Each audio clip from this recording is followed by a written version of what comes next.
I think Penn State's James Franklin was outcoached by a team that didn't have a coach this weekend. Got more on that right here. Locked On Big Ten starts right now. You are Locked On Big Ten, your daily podcast on the Big Ten Conference. Part of the Locked On Podcast Network. Your team every day.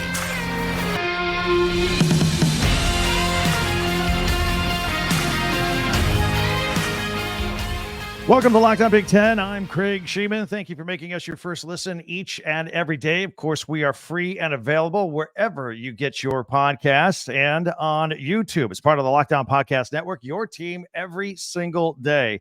And it's brought to you by Game Time. Download the Game Time app, create an account, and use the code LOCKEDONCollege for $20 off your first purchase. On today's podcast, we're going to look hard and deep into James Franklin and Penn State coaching decisions and whatnot, and where this program is right now after the loss to Michigan, a team that did not have its head coach with it on Saturday. We'll talk about the rest of the Big Ten this weekend. Got comments on everything. A lot of interesting notes from each of the games there I want to share with you and see what you think. And, of course, we'll have our Big Ten top 10 observations from the weekend at the end. You'll want to hang around for that. A lot of amazing stuff. Be sure to subscribe down below, if you will, and follow Locked On Big Ten for free wherever you get your podcasts. That way, you'll get the latest episode of this podcast as soon as it becomes available each and every day. All right. Quick recap. The Big Ten suspended Michigan football coach Jim Harbaugh going into the weekend. Michigan did not get a stay. Harbaugh was not on the sideline against Penn State this weekend. More on that later. The hearing is Friday, by the way. Michigan goes into Penn State and wins 24-15.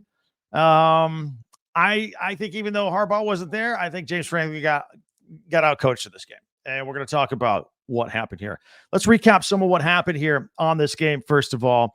Penn State started off pretty well early. They had that, I think it was their second drive of the game. They got 5 first downs. They were rolling. Drew Aller running down to the 13-yard line.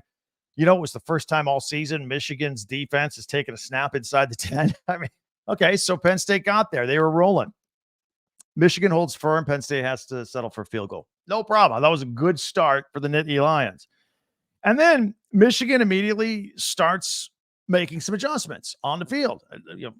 Whether Penn State did or not, we'll get into that. But they start making adjustments. Maybe it was part of their game plan, what have you. That's when they put 7 offensive linemen on the football field and just started smashing on Penn State. They get that touchdown at the beginning of the first quarter. It's 7-3. There was another series. Then Penn State gets the ball early in the second quarter. Katron Allen, first down. Boom, 9 yards. Everything's looking great.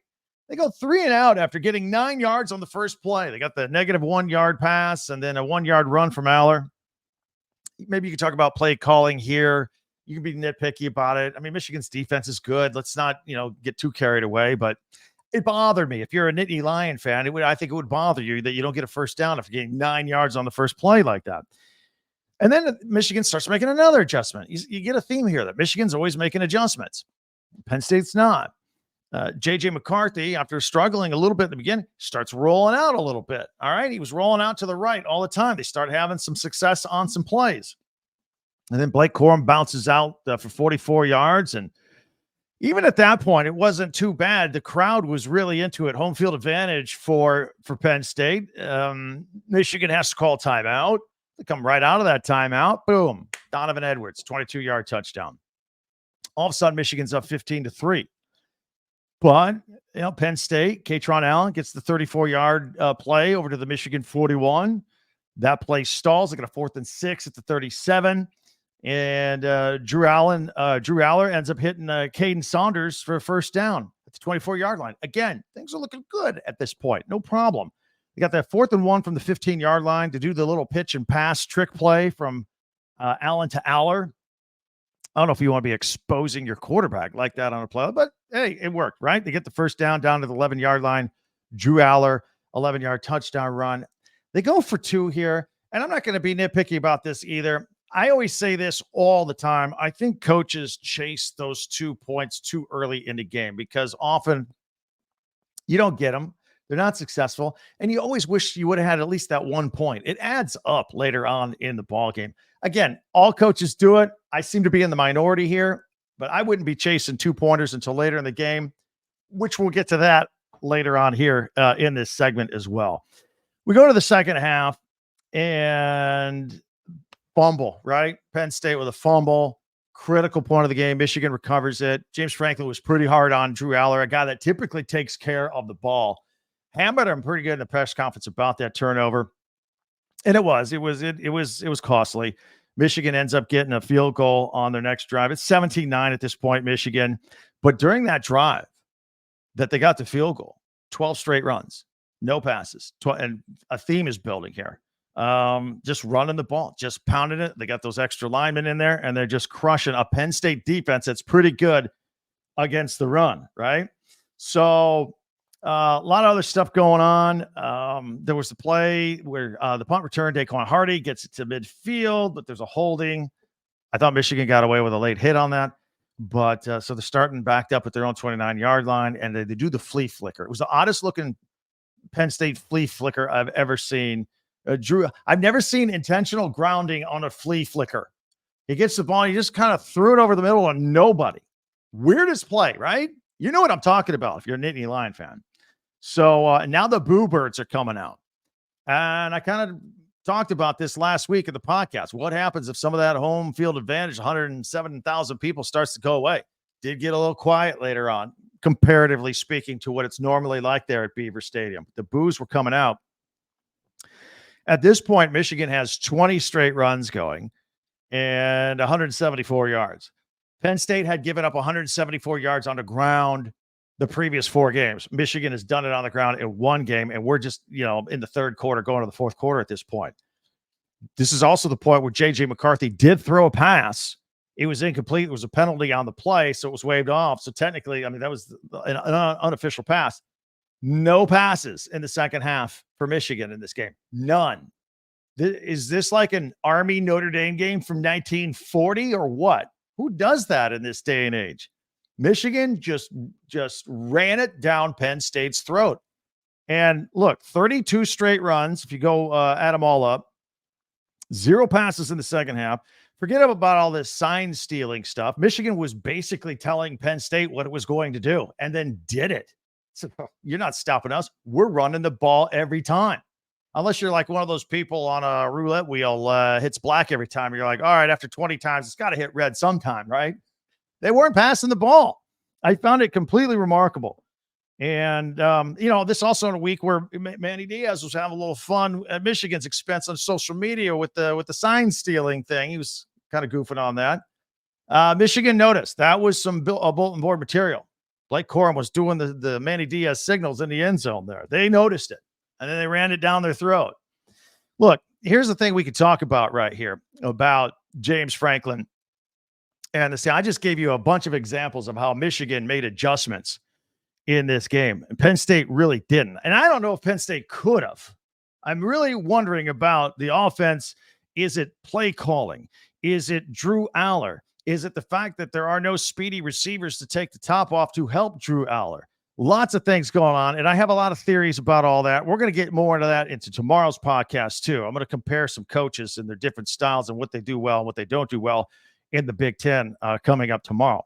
But, Michigan was realizing that Drew Aller couldn't throw deep or wouldn't throw deep, and they started packing in their defense. Again, another adjustment.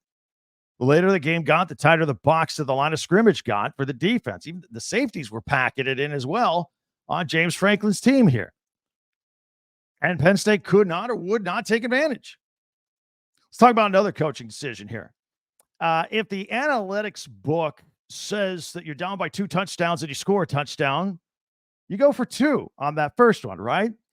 But Penn State was down 15, not 14, where Drew Aller found Theo Johnson for a touchdown with 1:59 to go, and they were going to have to go for 2 at some point. But if you're unsuccessful there, which they were, now you're down by 2 scores. You've taken yourself out of the game. You kicked the 1 point, the extra point, you're only down by 8, a touchdown and a 2-point conversion could tie. Now you're out of it. You see what I mean about chasing points?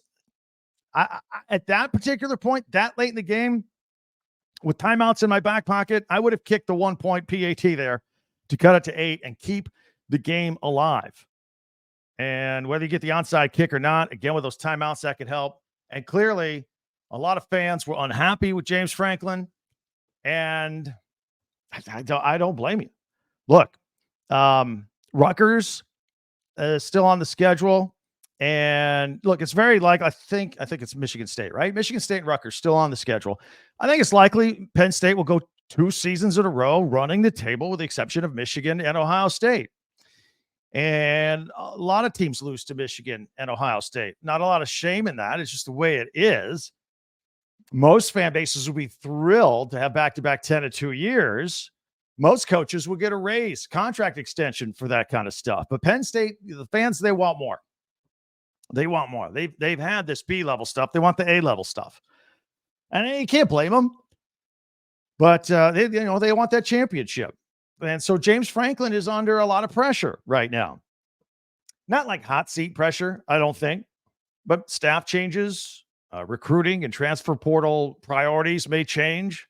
Got to get some speed on the outside. You got to be able to take the top off on offense. James Franklin said that Drew Aller will be reevaluated. It sounds like he's going to open up the quarterback situation again.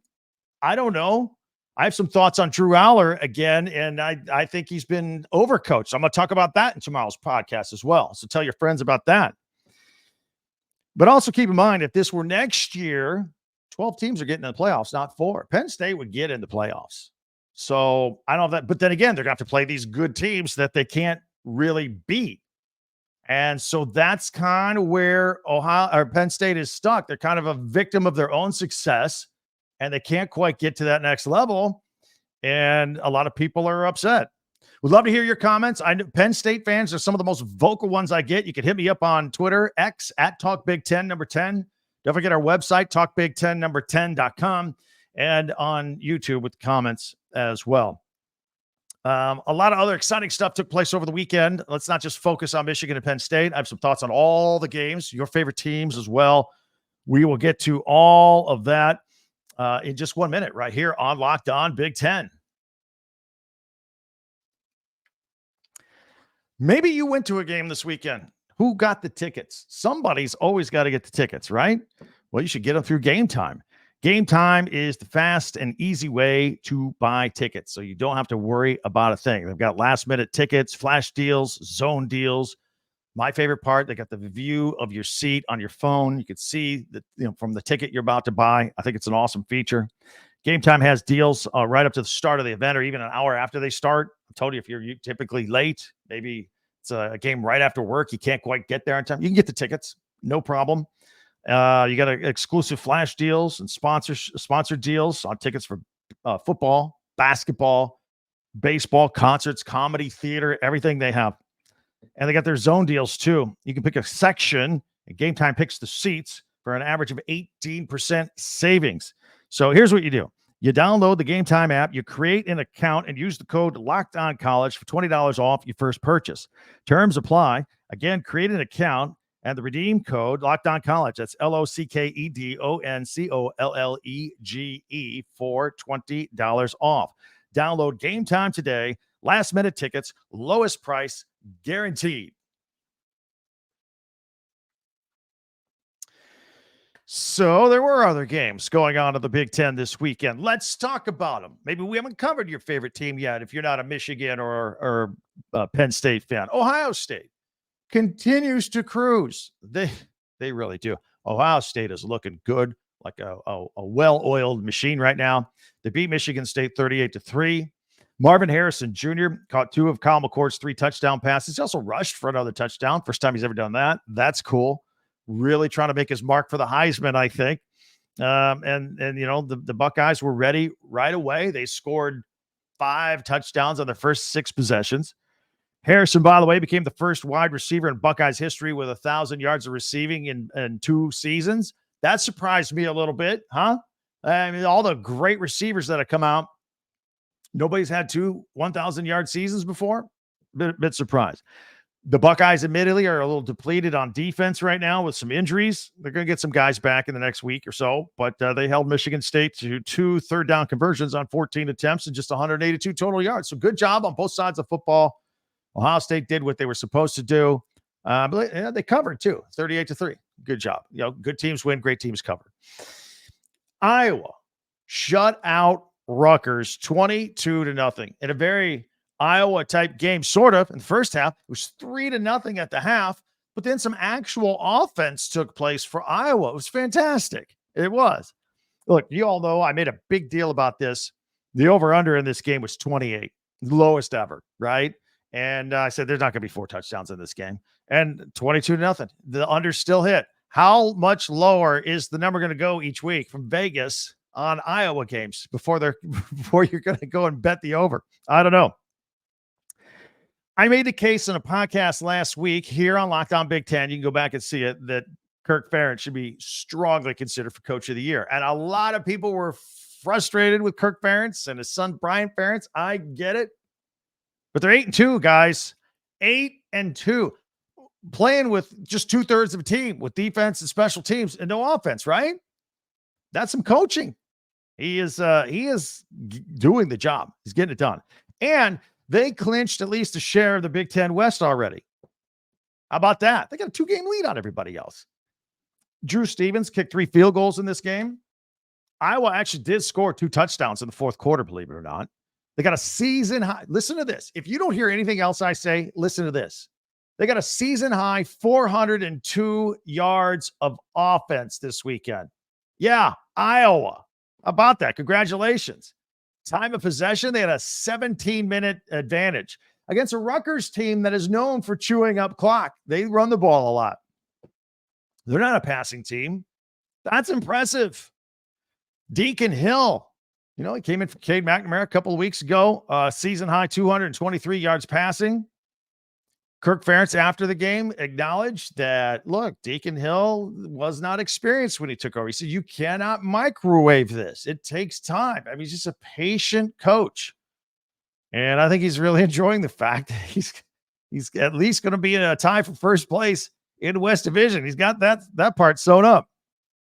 Also, Hill spraying the ball around. 7 different receivers. Got a 54-yarder to Zach Ortworth. Throwing bombs. This is Iowa football here we're talking about. And you know what else is impressive? They had 0 3-and-outs in this game. 0.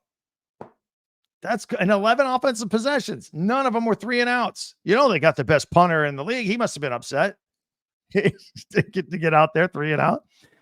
Look, and Iowa's defense, they've only allowed 1 offensive touchdown in the last 4 games. Wow. That really is phenomenal. It's time for Iowa fans to embrace what this team is. They're not going to go light people up. They're going to play their way and they're going to win. I've found them probably one of the most interesting teams in the Big Ten all season. You know that if you watch this podcast regularly. I talk about Iowa a lot. Illinois and Indiana. Indiana had a big lead. They blew the lead. Then Illinois had a big lead. They blew that. Indiana ties the game with a 2-point conversion late. It goes into overtime in a game that both teams really needed to win. Illinois ends up winning it. John Paddock, who's in for Luke Altmaier, remember, he came in last week when Altmaier was injured with concussion, making his first start at Illinois since transferring from Ball State. Threw for 507 yards and 4 touchdowns, including the 21-yard touchdown to Isaiah Williams in overtime to win the game. And for Indiana, Brandon Sorsby threw for 3 touchdowns and ran for 2 more. 5-touchdown day for the Hoosier quarterback.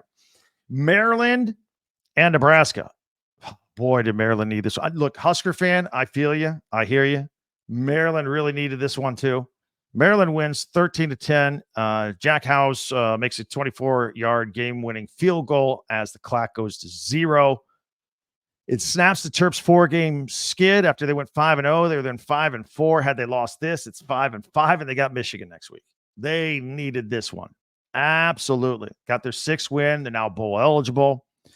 Nebraska now has lost 2 in a row, though. They need one more win in their final 2 games to become bowl eligible. But the Huskers, man, they were their own worst enemy. They turned the ball over 3 times in the fourth quarter. 3 straight possessions, really. Can't do that. Let it slip away. Purdue wins at home. They haven't done that a lot this year. They beat Minnesota 49-30. And both Devin Mockabee and Tyrone Tracy Jr. rushed for over 100 yards. Both. That's pretty impressive. Hudson Card matched a career high with 3 touchdown passes. He snapped a 4-game skid for the Boilermakers. The Gophers have lost ground in that tight Big Ten West division. They still need a win for bowl eligibility. They want the season to slip away for them. Meanwhile, Northwestern at Wisconsin. All right, Northwestern goes into Camp Randall. Northwestern's an 11.5-point underdog. Everything that's going on at Northwestern, going to be a tough day, right? Not really. They scored 24 unanswered points. Wisconsin's a bit banged up, and they're not really playing very well right now. Northwestern wins this game 24-10. David Braun is 5-4. This is the guy that came over as the defensive coordinator, and boom, as soon as he gets there and unpacks his things, all heck breaks loose at Northwestern with the hazing scandal, coaching change. He gets the job. He's now 5-4. This team won one game last year. One. I think off the top of my head, I think they won 3 the year before. Not going well. He's got him at 5-4. Give him the job. Remove interim from his title. Give him the job. He's the first Northwestern coach in his first year to win 5 games since Walter McCornack. Remember him? I doubt you do. Walter McCornack went 10-1-3 back in 1903. David Braun is doing things that haven't been done at Northwestern in 120 years. Give him the job full time. By the way, the Badgers have dropped 3 straight, and they're still 1 winning away from bowl eligibility. They're just trying to get to the finish line. Tanner Mordecai came back in after missing 3 games. I don't know if I would have put him back in. I like the other quarterback there. Maybe we'll talk about that later. I want to take a moment to thank all of you for listening every day and watching every day to Lockdown Big Ten. You everydayers out there, make this go. If you get a moment, if you haven't yet, if you don't mind, subscribe. Just real quick, click on the button down below to subscribe, and you're good to go. You're part of our club. You're part of our family.